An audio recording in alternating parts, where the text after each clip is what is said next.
Welcome to Frigg Friday, featuring Sigrid Undset's Kristin Lavransdatter, read by Michelle Hammond, sponsored by Gal's Guide.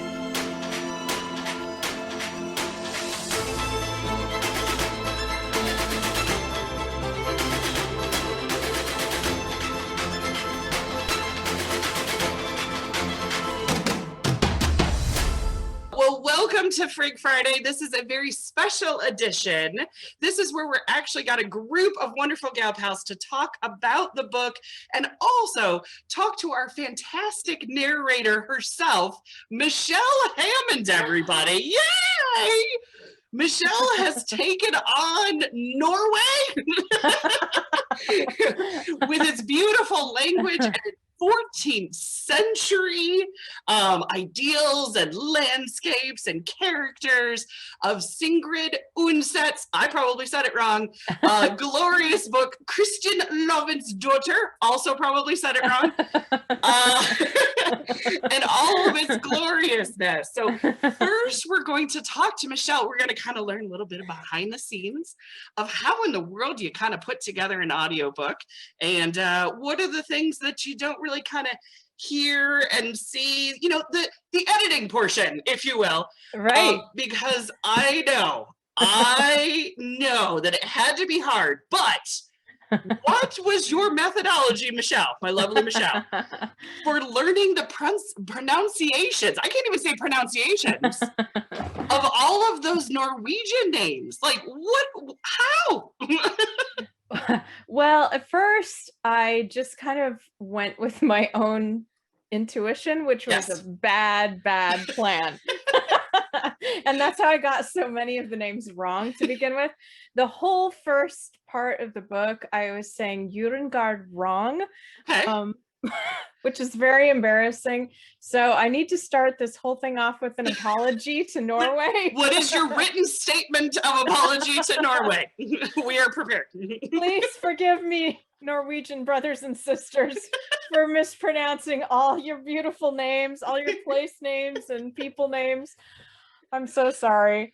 I didn't know how to say it. I should have looked it up first. That's very embarrassing. We have not had a single comment saying that any of the pronunciations are wrong. In fact, we've had people from Norway who have been commenting on how much they love this reading. Aww. So I think, you know, like on behalf of Norway, I can't do that.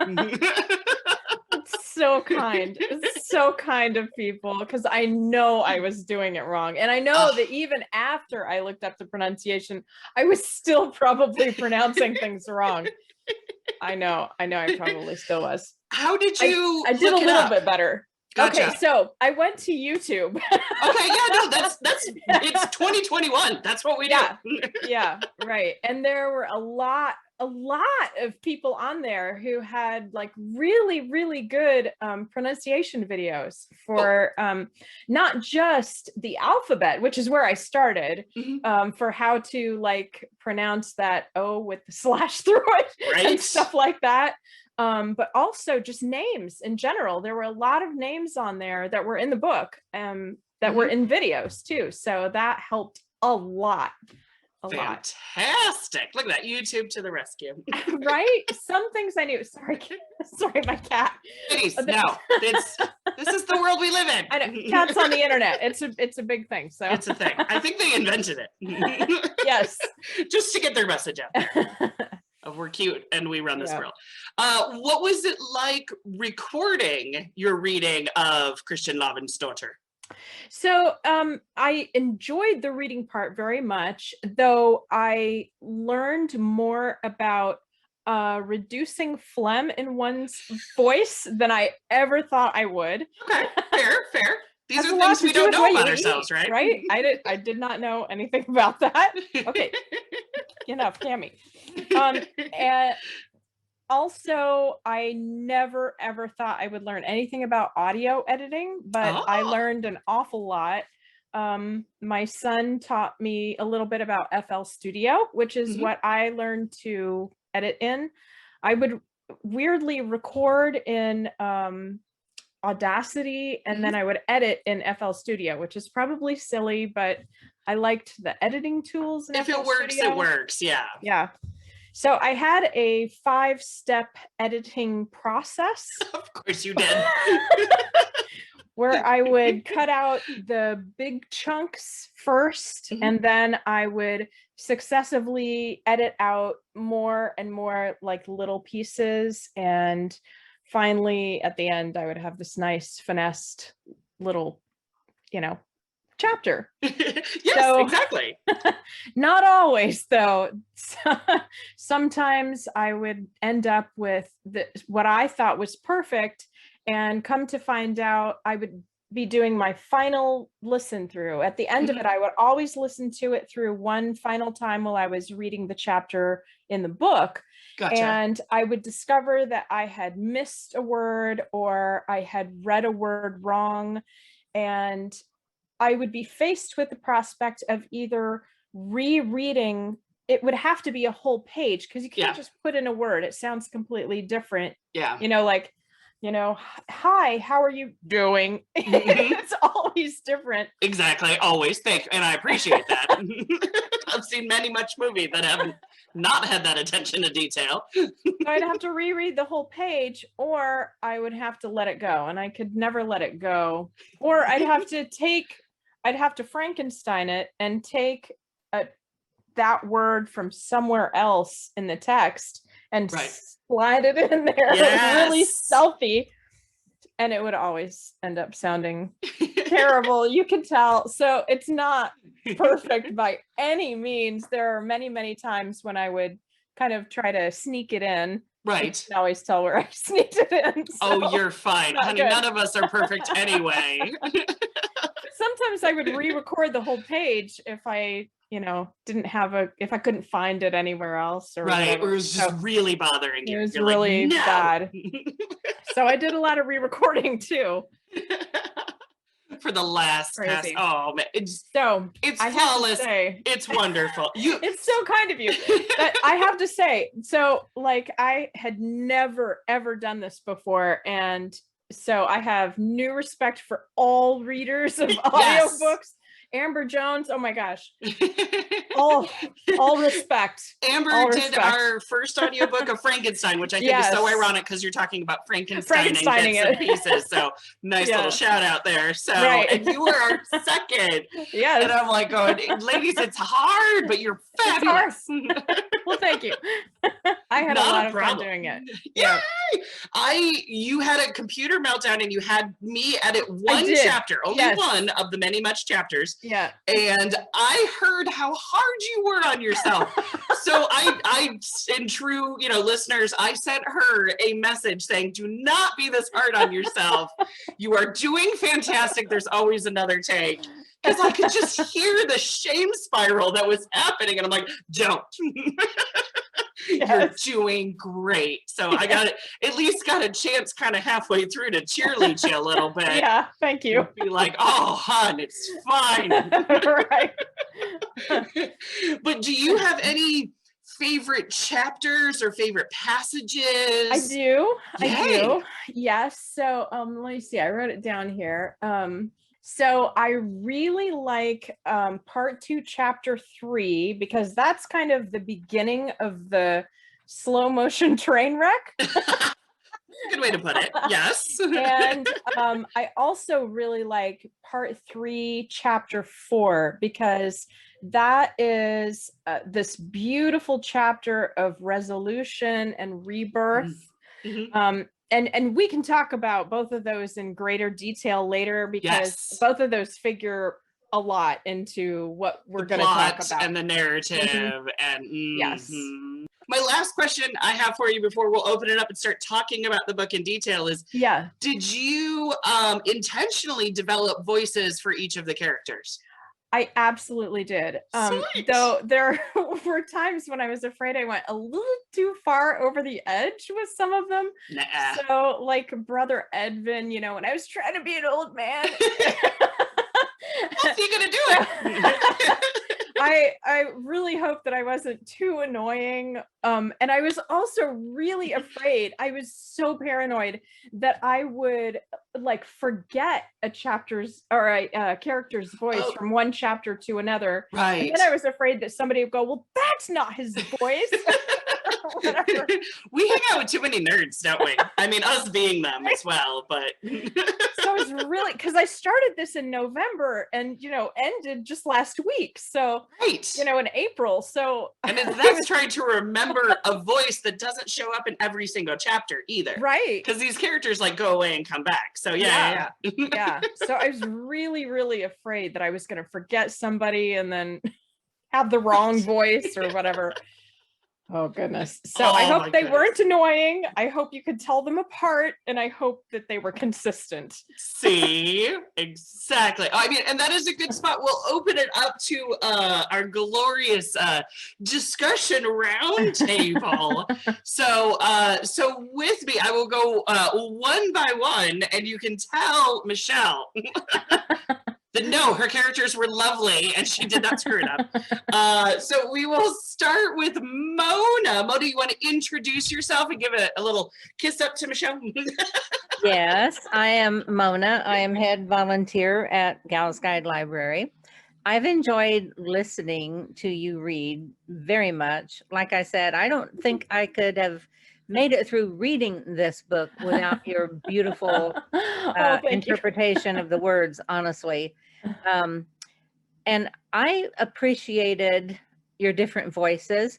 And I've noticed, and I don't know if you did this intentionally or not, but I noticed that you actually let Kristin age in her voice. Oh, yes. Good pickup. Yep. So I did do that. Yeah, I noticed that. Good. Yay! I thought that was really, really nice. So look at that. Yeah. Oh, I love it. Next up is Miss Bonnie. I will sometimes call her Bon Bon. But Bonnie, tell the good people about you, and then also throw a little love to Michelle. I'm Connie Fillenwarth. I'm the library manager at Gals Guide, and I also create artwork on women throughout history. And I would not have, I assumed that is how everything is pronounced. I have no idea, because I'm like, I don't know. Like I took notes of all the freaking names, like 3 pages of all the names. And one of them was like an AE. And I'm like, I don't know how you pronounce that. Like, I don't know. It's like, I think that's the first time I've actually seen that used somewhere. Yeah. Yep. Oh, everyone's freaking named Bard and Sigrid, like Bard of Faceness. Yep. Brunhild. Brunhild. Yeah. Brunhild. Yes, there we go. Oh, fun. And then next up we have Carla. Now I have a feeling I don't have to entice her to say some lovely things about Michelle, but Carla, tell us a little bit about yourself, and of course, throw some love to Michelle. Thank you, Leah. Thank you very much. First of all, I want to thank you and the rest of you for putting together Gals Guide. I did not know about Gals Guide until Michelle told me about it. But what a great thing you are doing for our community. Oh, thank you. Indeed, a great blessing for us here. So thank you for all the work. Obviously, a great deal of loving work you've put into this. And we thank you very much. Oh, thank you. And I'll just say that as Michelle was growing up, our family, whenever we would take long vacations, we would read to each other. The family always liked it when it was Michelle's turn to read. And we listened intently, and she did it so beautifully then. And now too, I really look forward to every Friday night and every new chapter that she gave us. So thank you, Michelle. Thanks, Mom. I love it. Absolutely. Yes, fantastic. All right. Let's dig into discussion questions, shall we? Dun, dun, dun. the first one that I have for you. Okay, so the book is set in a time of transition in Norway. So Christianity is well spread, but there's still older forms of pagan forms of worship that are kind of lingering within the countryside. So how does Undset's description of Christian's encounter with the elf maiden and Lavrans's reaction to it, how does that, for you, did it showcase the collision between the old and new?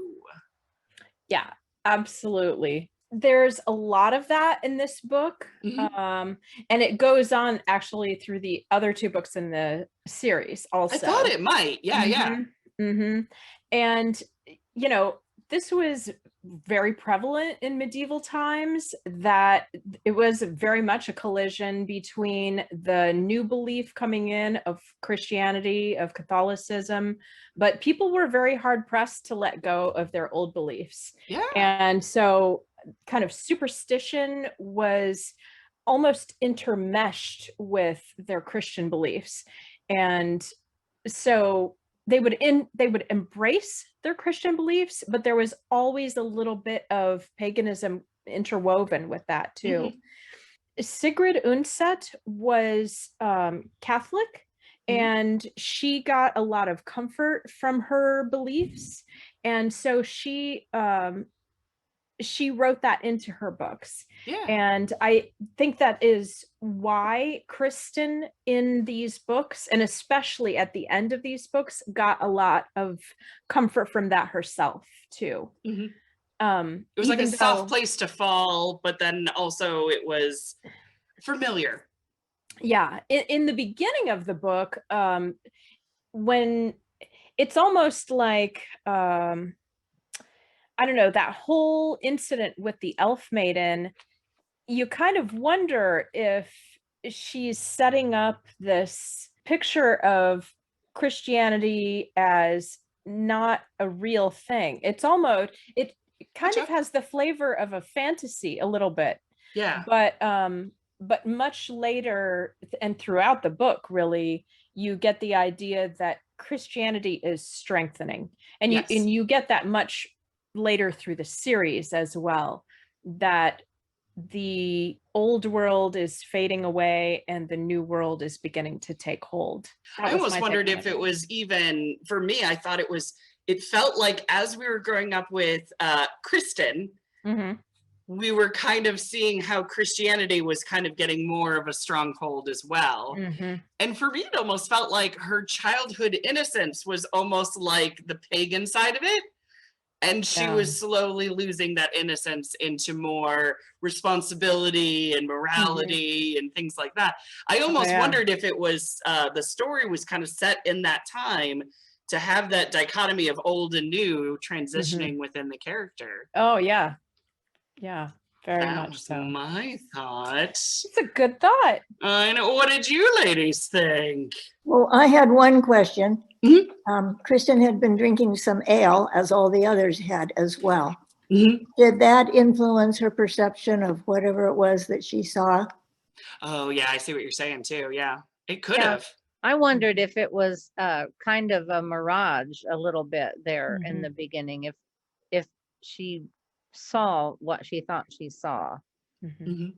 I wasn't even sure of what she saw.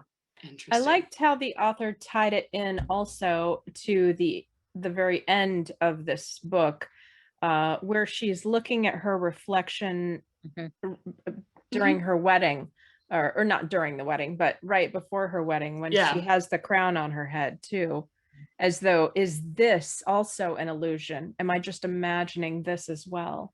Right. I liked that. That's true, and that does bookend it very interestingly too. With I just assumed that it was like actually the fairy lady or whatever. I didn't even know. I was like, yeah, sure. Yeah, magical creatures is a thing. I'm not going to question 14th century Norway. Sure. No, I was more concerned of like they just like got like passed out drunk in the middle of the day. Living the life. Right. All ages. Just lying around. Well, like I know they didn't really have like clean drinking water, so drinking ale, but like it's the middle of the day and they are all passed out drunk. Yep. It's a fair point. Sign of the times. Yeah. No, I like the whole, you have all the Christianity stuff, but then you've got with Frostfield, like the kind of Mhm. like the old timey medicine of herbs and stuff. That it's not really like there's stuff with her where they think that she's a witch, but not so much like her herbal remedies is that she's being a witch. It's just more of the stuff with like her husband's Mhm. kind of a thing. So like no one thinks it's like weird or whatever that Kristen's hanging out with her and learning those things. They're not like, oh, that's anti-Christian. You can't do that. It's a Right. question of need at times. Yeah. Yeah. And that does actually tie into our next question, which was, do you think there's a significance in Frau Aschild's attempt to cure, oh my gosh, how do you say the little girl's name? Ulfield. Thank you, Ulfield. Oldfield. I want to put more letters in it. Because there's the prayers of the parish priest failed to work, and then Ringfred is Ronfred. looking wrong. Oh my god, Ronfred. is really missing that, that old school healing, which I would call Right. rock and roll. But Yep. Yeah. So throughout this book, there's kind of an exploration of things that men and women have control over, the things that they can influence directly and indirectly. Yeah. And so in this case, the cunning woman has the answers that the priest doesn't. right. Which I thought was interesting. Another thing Interesting in the sense of interesting. interesting. Yeah. So Sigrid Undset, she also did, even though we're talking about like the 1920s, she wrote feminist literature. Yeah. And so this was one of those moments where I thought this was her making a feminist statement. Right. In the 14th century. In the 14th century. Yeah, that was my opinion of that one. Exactly. Well, here, I'll go on to question 3 because I kind of feel like we kind of covered it with 2 and 3 together. But this actually is a question from Carla that Carla posted on it. And I was wondering if you all had the same question, was wondering if Christian's sister was ever going to walk again. Did you all kind of have that question lingering in your mind? Yeah, I was very much trying to figure out if that was going to be a thing with her, like secret plan of maybe if she goes to the convent, her sister will get better. Like, I was wondering if that was going to happen or not. No, I thought her sister would end up going to the convent and living. Ah, gotcha. Carla, did you hold out hope that she would walk again? Actually, no, I didn't. Oh, gotcha. I thought she was going to be paralyzed. Gotcha. So it was that curiousness of how is this going to end up, but you were like, it's probably not going to be good. But one thing I'd like to say is, just as the healer offered some things that the priest did not. Yeah. I talked just this last week, I talked to a woman whose husband had a stroke, and she gave up on modern medicine. And she told me at great length about the holistic kinds of things she's doing. Yes. To heal him. And that just rang a bell with what I had just been reading or hearing Michelle read about Kristin and her family. And we're maybe not so different now. Yeah. Yeah. I think we still kind of cling to whatever works. You know what I mean? And kind of keep an open mind to all of it. Yeah. So Definitely. the holistic stuff has been around longer. Yeah. Sweet. Yeah. Yes. Yeah, I had no idea. I'm an optimist, so I was really kind of hoping that there'd be some big dramatic scene where she walk again, but then she started getting sicker, and I'm like, oh man.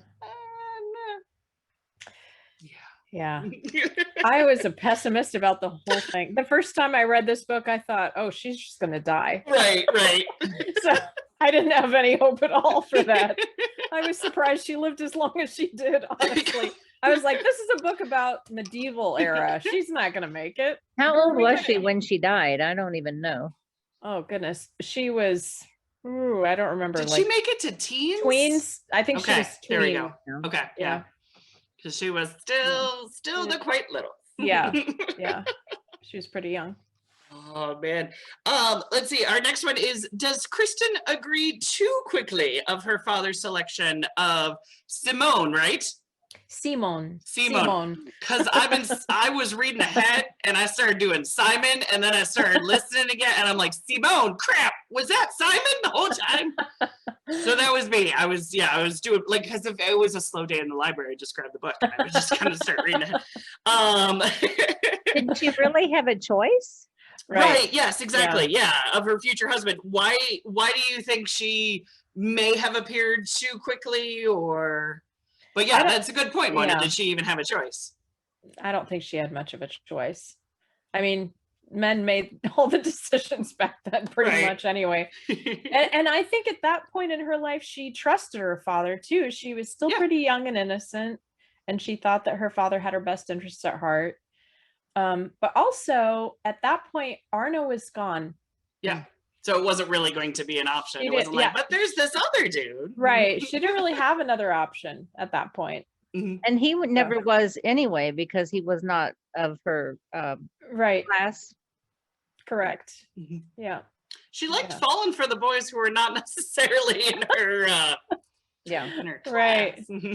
But then again, don't we all? Right. Right. Too fun. Which one of Kristin's suitors appealed to y'all? Arna. And why? Yeah, for sure, Arna. Yeah. Seemed to be the better one on paper. So let's talk about the myth of the bad boy. Right. Yes. Oh, I like it. Bring it. Yeah. So it's a myth, right? But with the first time I ever read this book, I was sort of hung up a little bit on Erland, because I was like, oh, it's so romantic, it's forbidden. You know, he's a little irresponsible, it's unconventional, but oh my goodness, what a whirlwind. This time now that you've done now that I have kids, now it's a couple of decades later, and I read this book and I'm like, what a dick. Yeah. Yes. A jerk. I mean, like maybe the book needs a romantic like maybe the book needs a trigger warning, right? Right? Yeah. I was not on Team Erland this time at all. Same. Like, at all. Yeah, Is it an age thing? I don't know. It is, because there's this fantastic Maya Angelou saying, which is, when you know better, you do better. Yeah. And I dated guys like Helen, so I knew better. Yeah. So I was, for sure, I saw this differently when I was younger. Yes. And it's the bad boy thing. It's insanity. It's a crazy thing. And I know other women who are like, oh, I just love a bad boy. Until. Get hurt every time in one way or another. You are going to get hurt in it. Yeah. It may seem romantic, it may seem exciting, but it is bad news, start to finish. Right. If it starts with drama, it will continue to be drama. Yeah. And I think that Kristin sort of finds that out the hard way. Yeah. But now at the same time, I don't think that I could say that Simon is the greatest wasn't really guy on my earth. Favorite either. Like, she had no good choices. Let's be honest. She had no good choices. Yeah. Exactly. I like Simon. Like, I at first I'm like, okay, he's this little pudgy, spoiled dude. But like, in that, I mean, I'm sure a bit of it is he's looking out for Kristin's honor, because it ties back to him as well. Yeah. But he seemed like very much for like looking out for her, and seemed like a decent dude. Yeah. Yeah. He's not entirely a decent dude, though. I mean, he tried to get in bed with her. He's just trying to touch her boobs and stuff. Right. Like, he wasn't a great guy. He wasn't as horrible as Erland. Right. I mean, the bar. Yeah. True. Right. It's a low bar. Okay. And why can't I remember the fight now? Oh man. So who got it? Who's the fight again?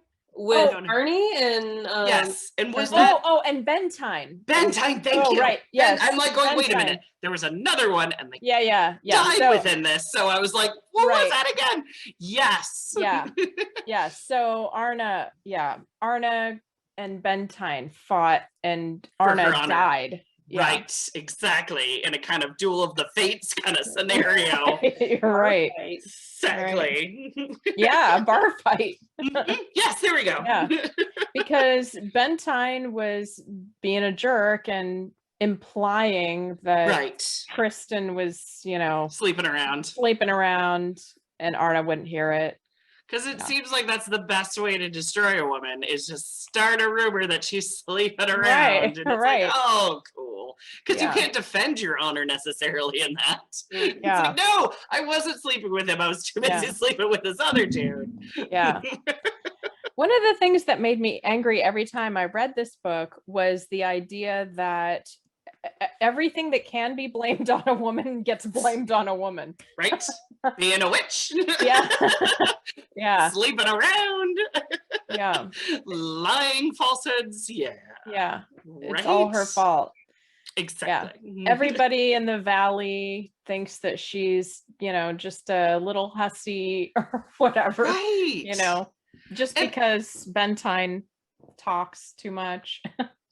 Do you think it was Bentine kind of who started that? Or I will give you my theory is that Lavrans was the kind of the king of the village. Mm-hmm. Is it just trying to take important people off pedestals? Oh, yeah, for Do sure. you see what I'm saying? So Yeah. she's an easy target. She can't really defend herself. Yeah. And so if you can't destroy him, you destroy his daughter. Mm-hmm. Isn't Bentine the one that tried to take advantage of her on the road? Yes. Mhm. Yeah. Yeah. Yeah, because they're all real great. Right. So many good options. Right. In her little village. Yeah.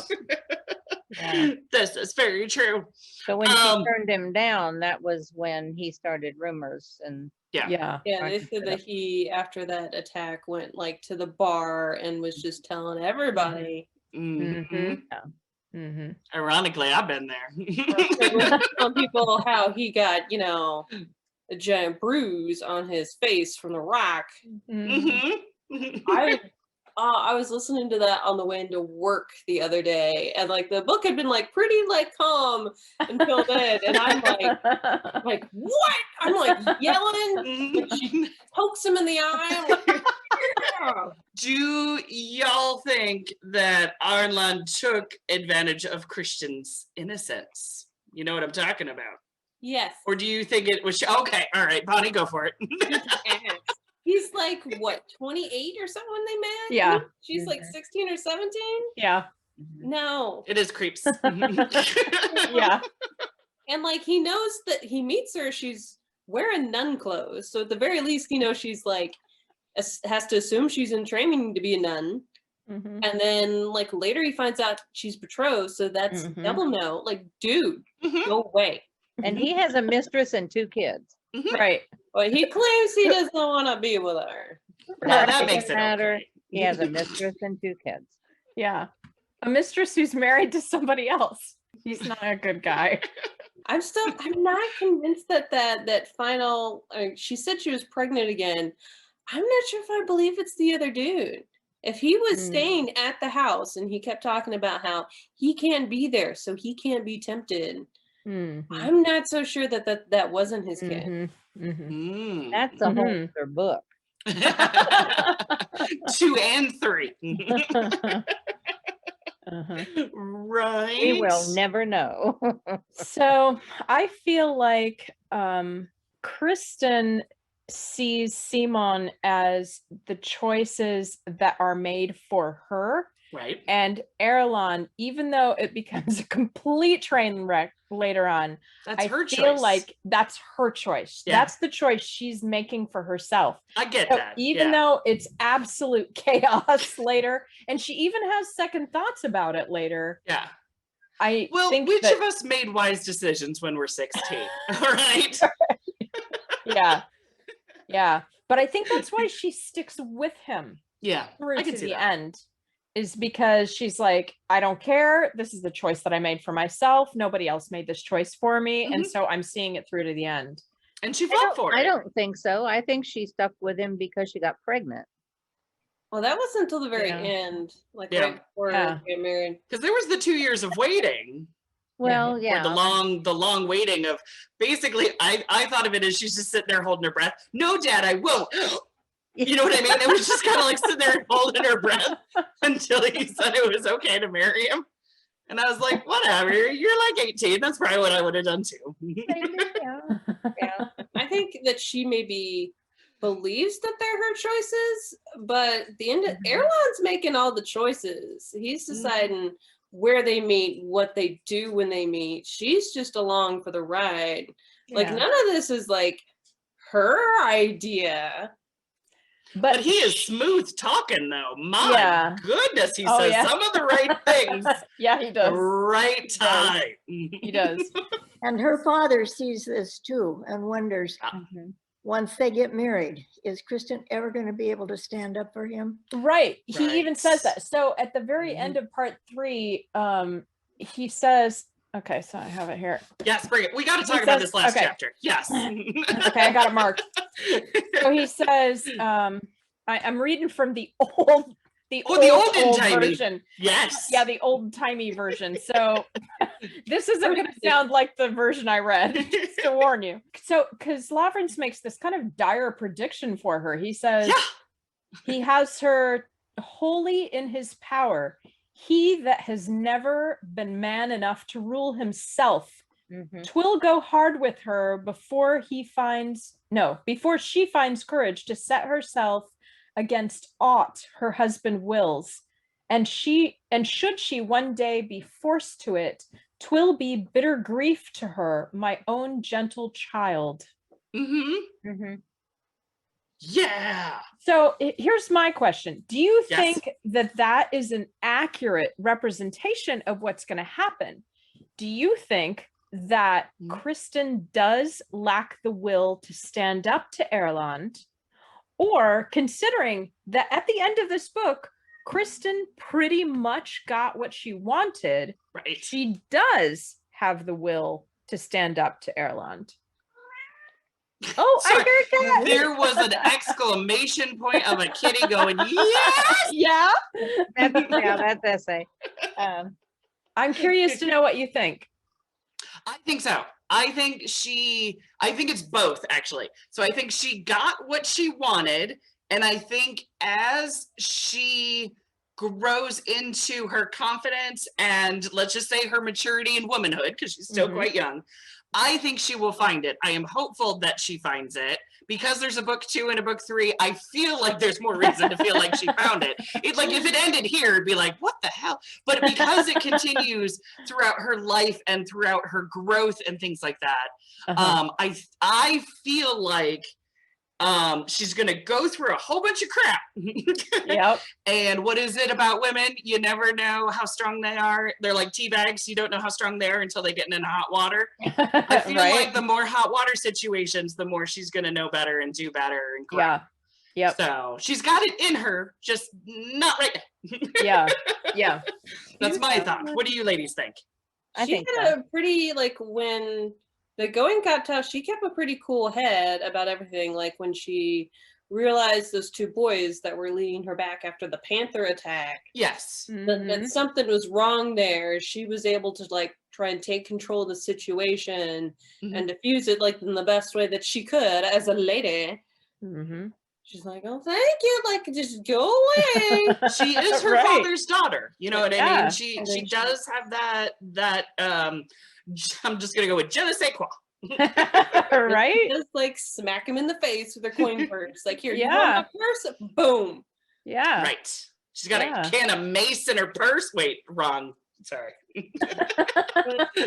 Yeah. Modern day stood adaptation. up to her father all that time, you know. She stood up to him. Very powerful man. Yeah.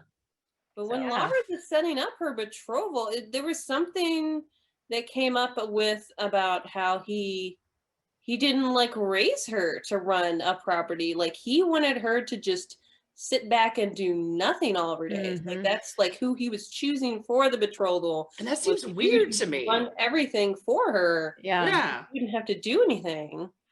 When he said that, I thought that was pretty strange because earlier in the book, she talks about how she was familiar with some of the things that her father had done. And so she realized that Erlon didn't even know what he was talking about when he was telling her about all his lands. Right. And so I thought, well, does Lavrans know that she knows more than he thinks she knows? Right. And probably not. Yeah.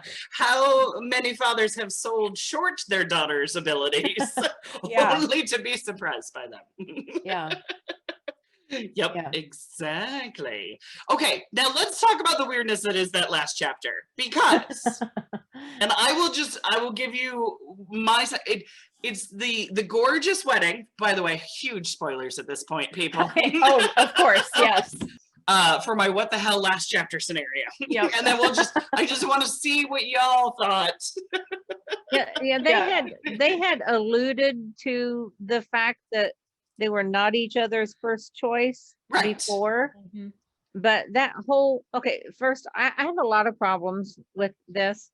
For one thing, it's like omniscient, right? In the voice of God. But then it had with a focus on Kristin. With a focus on Kristin, but it head hops. But then that last chapter, it goes to them, and it is all about them not being each other's first choice, and it's just totally messed up. It does seem really weird. It feels like the book is about Kristin and about her growing up and about her getting her choice and fighting for what she wants in the world. And then the exclamation point at the end is the father going, yeah, but she dumb. Like, why does he get the last word of this to be like, she doesn't deserve this, she's not ready for this, she's totally screwed. And I'm like, what is the book called again? But the last word is them arguing about, but you weren't my first choice, but you weren't my first choice. Right. But we love each other anyway. And and I'm like, okay, so she should have married somebody who wasn't her first choice, because so it was just that last section that made me go, but what now? Because I was reading a different book than Lawrence was. and maybe it's worse in this edition. Gotcha. I don't know. Exactly. Did anybody else have any thoughts on that final chapter, or was that just kind of me and Mona going, what now? Oh no, it's so strange. It really is strange. Well, this is maybe kind of a side note to that, but I did think that was funny, because when Lavrans and Ronfrid got married, Lavrans was like 17, right? Right. And isn't that a man's sexual peak? Yeah.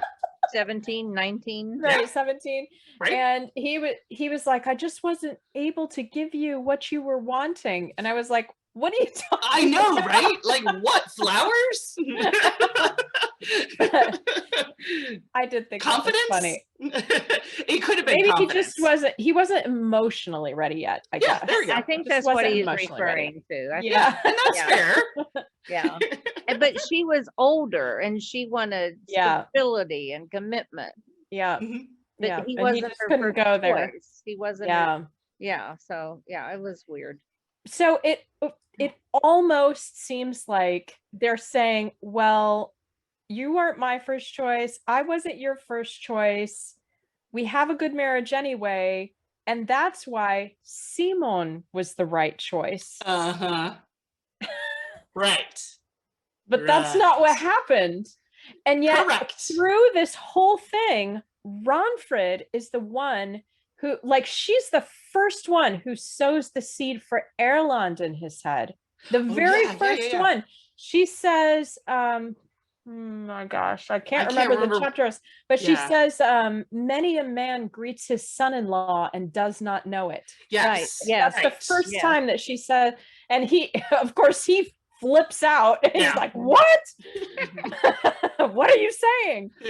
And then she's like, oh, no, I don't have any proof. I don't know anything, but Oh, I'm just a frail woman. Don't listen to me. But she's saying that because she knows. Oh, yeah. She's speaking from experience. It's almost like Runford. What team are you on? Right. I mean, the happiness of her daughter, but then also the happiness of her husband. And it's like, everybody's happiness. They'll all win. Yeah. No. Yeah. But it does seem like at the end, he sort of maybe might come to terms with it. It's right. that full quote about like, you have to grind the earth to make the food. Yes. It's a nice little quote. Yeah. And I thought it was kind of like, let's just wait and see how it all pans out was kind of how I took that. And I'm like, cool. Well, you did have your say about it. Right. But yeah, no, let's wait and see how it turns out. Thanks. Yeah. Yeah. It's kind of like I told you so before there's absolute evidence of it. Yeah. Well, so if she had married Simone, it would have been an arranged marriage. Yeah. And she railed against that. And when you think of the vast number of women in the world who are probably married off into arranged marriages, Kristin in the 1300s showed some pretty good spunk. Oh, yeah. Yeah. To choose a different path, regardless of what it took.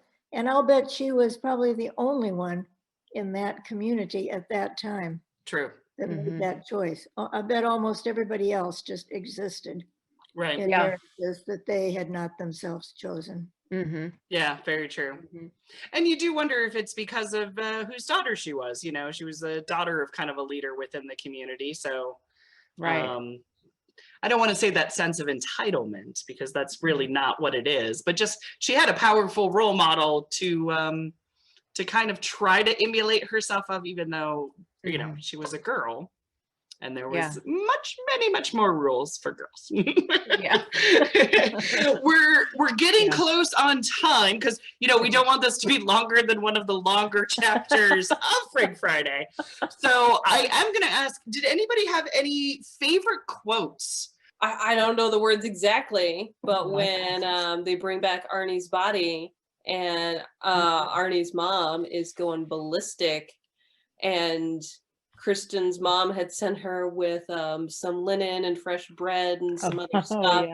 And his mom is like, you take I don't want your cloth, take it back to wrap your bastard baby in. I'm at work and I'm like, whoa! You're like, I'm gonna write this down in my insult book and make a meme out of this one. Oh yeah. I love the descriptions of the mountains. Yeah. They were And so all of nice. the nature. I just could read those over and over and over again. Some of especially hearing Michelle's beautiful voice, it really did kind of, because you had a very airiness and just a beautiful cadence to describing. It very much evoked the nature of the book too, because the book was trying to really we're going to take a little pause. We're going to look around the countryside. Isn't it gorgeous? I'm going to use some beautiful words strung together that nobody but Michelle can say. It's the writing. It's all the writing. Any other favorite quotes? I do have one. What is Michelle's? My favorite quote is here towards the end of the book, where it's page 275. So everybody in your books, page 275. Well, mine is the old book. Okay. All right. Yes. The beginning of spring, where it's kind of the resolution of the book, where Lavrans finally has broken down. It's right after Kristin knows that she broke his will. But he wakes her up in the middle of the night. Gotcha. Yeah. Far on in the night, she was wakened in the dark by her father's touch on her shoulder. "Get up," he said softly. "Do you hear?" She heard the singing of the wind round the house corners, the deep, full note of the south wind, heavy with wetness. Streams were pouring from the roof. There was the whisper of rain falling on soft, melting snow. Kristin flung her dress on her back and went after her father to the outer door. They stood together looking out into the twilight of the May night. Warm wind and rain smote against them. The heavens were a welter of tangled drifting rain clouds. The woods roared, the wind whistled between the houses, and from far up in the fells, they heard the dull boom of snow masses falling. Kristin felt for her father's hand and held it. He had called her that he might show her this. So it had been between them before that he would have done this, and so it was now again. When I read that, there's this long pause on the tape because I started crying. Oh, it took me 15 minutes before I could start reading again. Yeah.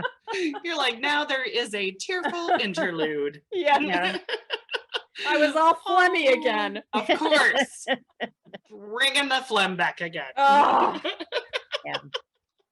I did also really like the choice of the music this time. Just Ooh, Thank you. Michelle picked the music. Shout out Very to good. my son, Andrew. Andrew did all of that audio mixing, and he came up with the intro, the outro, and then the special longer outro for the last episode. Yes.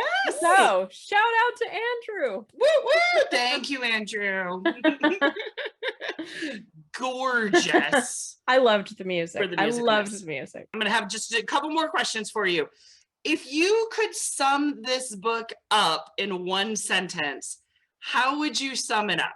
I know, I feel like it's a very hard thing to do. And I feel like the description on the back of the book or on Amazon, I feel like it doesn't do it justice. A 14th century story about a Norwegian girl. It's like, it is, but that's not really like, it, I don't know. I feel like, so I thought how would you sum it up to somebody? Here's what I wrote.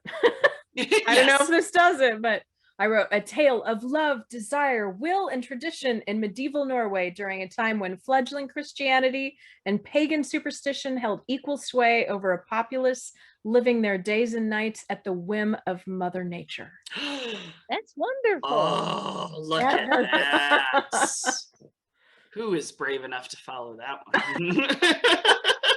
It doesn't really tell about the story though, so I was like, oh, I don't know. It does get you excited about it. Yeah, exactly. Like the description of it being a train wreck. Yeah, exactly. Yeah.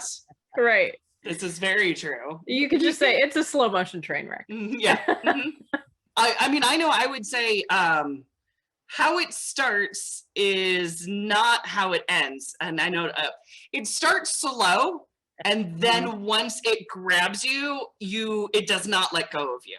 Yeah. Because it took me a little bit to kind of get into it. I mean, thank goodness I had your beautiful voice to listen to, because that was easy. I'm like, this sounds great. I'm not getting into the story just yet. Like, I don't know if I like these people just yet, but I like Michelle. So I'm going to keep going. And then all of a sudden it was just like, okay, I'm in, you know, and then, but it's, I know, it's a slow burn. Yeah. Yeah, I had a hard time because I started listening to it back in like November when it came out, and I was listening to a couple, and then like in between the chapters, it felt like there was like weird jumps in time, and I'm like, did I miss did I click on the wrong episode? So, and there's it does jump, so many freaking names. I was like, I gotta take notes. So I have this like 3 pages of just names and like a couple sentences of what's happening in each little chapter.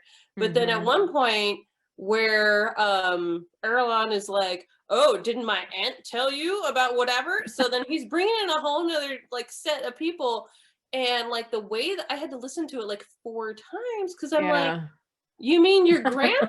Like it's like it meant like it's grandma because he's on his grandma's aunt. I'm like, does he mean his great aunt? Like I had to, that's why I had the book out a family tree as he was describing it. Yeah. I mean, even the first page is hard to get through because it starts out with this weird lineage talking about so and so like Cap kidnapped this woman and took her here, and then it's this weird lineage stuff that you're like, I don't even know if this is going to be important. And then later they talk about it, like in book 2. They talk about. It's in book 2 or part 2? Part 2. Part 2. All right, there we go. Yes, part 2. They talk about it. Yeah. Like, and you're like, oh yeah, okay, this information was important. Good to know. You got all Now I kinds gotta go of back to the people. front. I was gonna say, meanwhile, like for readers who are once a week, like that was months ago. Yeah, right. Yeah, exactly. I don't remember that. And it's all these names. Yeah, it's not just like people though. You got all the people have names, and then even like the animals, like Gold Swine and her dog, Right. And the Yeah. towns. didn't have names, and then even like the houses and all the towns, like everything had a freaking name. I was a little bit worried when she went basically to the convent to the nerd, and I'm like, oh, here comes more names. Yeah. Yes. I think I wrote down, I was like, oh, this nun has a mustache. This one is, I think we called her unusually fat. Yeah. Everyone was fat. Or Yeah. ugly, just straight up ugly. And I'm like, going, wow, this seems to be ugly or you're pretty dynamic in this book. Very judgmental. Yes. Reading these, I was, yeah. Catherine was very ugly. Like, Tell it's me just how a you matter really of fact. feel. Yeah. Yeah. So we're not all supermodels in the Right. 14th century. Yeah. Yeah. Very much. Oh my goodness. Carla or Mona, how would you sum up this book? I don't know, because I don't know if I will read the second and third one. Honestly, I enjoyed listening to Michelle and reading along, but it's heavy on the religion. So Yes. Gotcha. I'm assuming the other books get even heavier still because she's more of an adult, Yeah. and because Sigrid herself became much more concerned or much more concentrated in her Catholicism. There's the word I'm looking for. I would have a hard time summing it up now, especially after reading the end of the book, the last part of the last chapter. You're worried it would be the sum up would be Lavran's opinion? If you had asked me before that, I would have done a better job of it. Gotcha. Carla, what about you? How would you sum up this book? Young Norwegian girl goes against all odds to choose her own path. Oh, That's good. Ah, That's very good. nice. The Good. choice. The choice is very important in this. Yeah. It is Yeah. very much a stronghold. I love it. Yeah. Well, would you all recommend this book to others? Absolutely, yes. Thumbs up. I give it a thumbs up. I'd say stay with it. Yeah. At least the first one, to see if you want to read the other two. Definitely. So having read all three, I enjoyed the second book the most. Better. Personally. Okay, gotcha. It's quite exciting.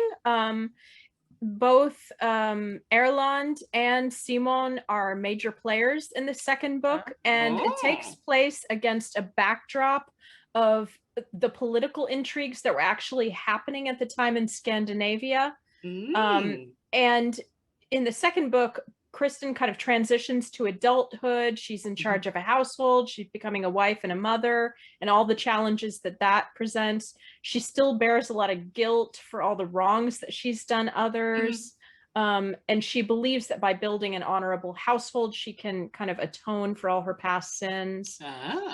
So it's interesting. I think it's a very good book. It's very exciting. There's a lot happening. Is it kind of the Empire Strikes Back of the trilogy? It's kind of the Empire Strikes Back of the trilogy. It really is. Can I ask a really quick question? Sure. Yeah. Those first children of Erland's, who ended up taking care of them? You find out in the second book. No Well, I have to- spoilers. Since you Should I give you a spoiler? Yeah, might as well. Yeah. Okay, so they actually come to live with Kristin, I and was you thinking they learn much about them. Ooh. They are also major players in the second book. Oh, sweet. Because they grow up. They're not just children anymore. Yeah, and they're real people. That Oh, might yeah. actually make me want to read it now. Yeah. If you had Interesting. said It's that really they good. were sent away, I might have not wanted to read it. So, Right. Since you've read them all, what I want to know is if Ben Turn comes back because he escaped to Sweden. Oh, yeah. Does Kristin get to stab him back? So Bentine has an interesting end, actually, in the second book. Okay, so maybe you should read it. Yeah. Then, is what I think. I think she's saying just read Empire Strikes Yeah. Back version of Kristin Lavransdatter. And actually the third book is very good too. It rounds out the whole trilogy because Right. she kind of transitions again, and in the third book she's an outsider. She and her family move. In the second book she's on Erland's estate, Right. but in the third book she and her family move back to her ancestral estate, but her old neighbors in the peasantry of the valley, they're not as accepting of her as they once were because her parents are no longer part of the picture. Sorry, spoilers. Right, yeah. I mean, they would have been older, right? Yes, Right. exactly. I mean, It's time passes medieval for us all. times. Yes, exactly. People died young. Right. Yes. Was And there a satisfactory ending? Did you feel that the book ended appropriately? Yes, The for the time and the series. Oh, gotcha. There you go. That's a satisfying ending. It is. Yeah, within. It's Yeah. an interesting ending, I will say. It is not the way you would expect a modern novel to end. I will give you that. Oh, okay. Well, Interesting. neither did this. I know, right? Right, Exactly. yeah. Yeah. So it stays true to kind of the book one path then. Yeah. In that sense of surprising. Oh, very nice. Okay. Yeah. I will totally kind of wrap us up here. This is a complete loaded question. Do y'all want to know what book that the Gal's Guide is going to have next? I already know. Yes. Yeah, I know. Just pretend like you don't know and say yes. I don't know. I Yeah. don't know. I want to know. Thank you. Okay, so we rotate out our glorious readers, narrators, so that they can have a life again, and have a break and rest their pipes and figure out phlegm, so that they can then come back. And oatmeal. So Yes. that means that Amber is going to come back, and she is going to read Little Women. So Little Women is a book that we all think we know, or perhaps maybe have read when we're way younger, but she's going to read us Little Women. And because we always do a Friday, we had Franken Friday for Frankenstein. We had Frigg Friday, tying in the Norse component for Kristin Lavransdatter. It's going to be Little Friday, L-I-L, Little Friday. So yeah, so that's our next book. Again, thank you, Michelle. Thank you so much for bringing on a Norwegian journey. The Scandinavianness in me applauds the Scandinavianness in you and your family. Very well done. Lots of beautiful comments. There are already comments going, will you please do book 2 and 3? So there's already been requests for that on YouTube. Yes, there has. So that book 2 has so much more Latin, though. It does. So I'm going to say, because Little Friday is going to take a while, you sit on your decision of what your next book will be. And we'll see all the accolades that will come in and stuff like that in the meantime. Hey, if you're going to do that, I will definitely wait. There you go. So we shall see. Okay. And thank you to all of our listeners of all of these glorious Frigg Fridays. We thank you for tuning in. Our beautiful panel, Mona, Bonnie, and Carla, thank you for listening and reading to the whole book and your feedback and everything. Very much appreciated. So. And I will say again, Leah, thank you very much for starting Gal's Guide. Oh, well, thank you. Thank you. It is totally a privilege and a pleasure. It is a joy to come to work every day and knowing that my work, helps people. So I love it. Sweet. All right. Well, that wraps it up for Frigg Friday. Join us next time, which will be next Friday, but it becomes Little Friday.